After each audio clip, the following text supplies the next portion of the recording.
Hey fellas, hope you are doing fantastic. This is Shabi here, and today I want to speak about my journey of failure.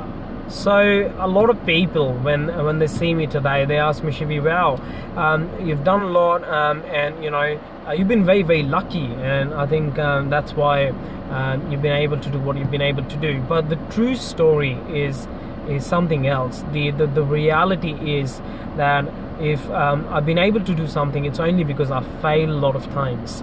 So I just want to give you a little example of what had happened in my life. And just because I failed so many times, I got to the end point, which was a life transforming event. So as an international student, I had to sit for the IELTS test when I had finished my studies, because I wanted to stay in Australia.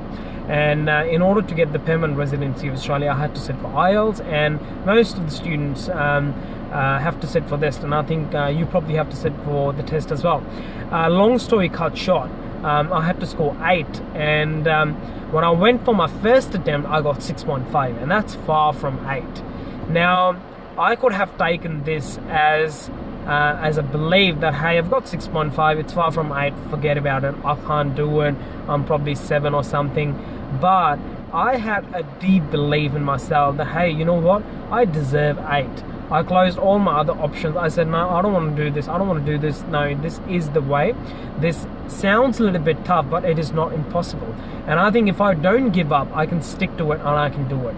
So somewhere deep down, there was a belief that I deserve it and I will make it one day, irrespective of whatever happens throughout the journey. And the destiny turned according to what I was believing, and I eventually did get 8.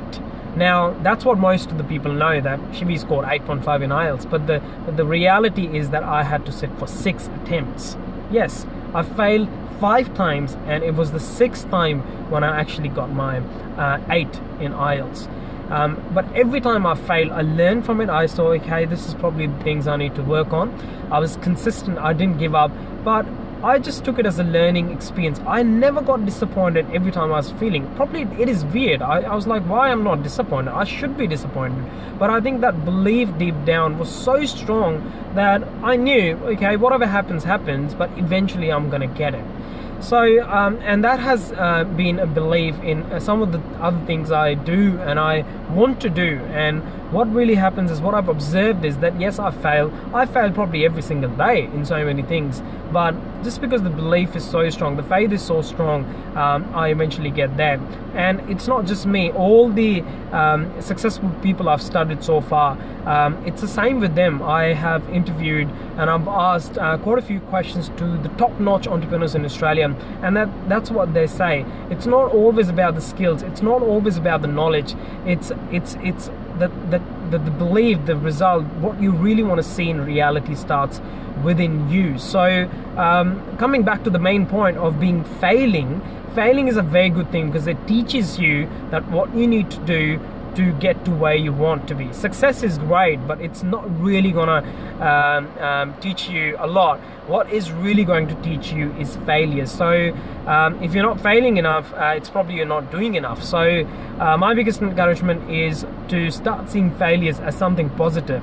Unfortunately, our society has been telling us for so long that failing is a bad thing. This is what we've been taught in schools as well, but the truth is that failure is good.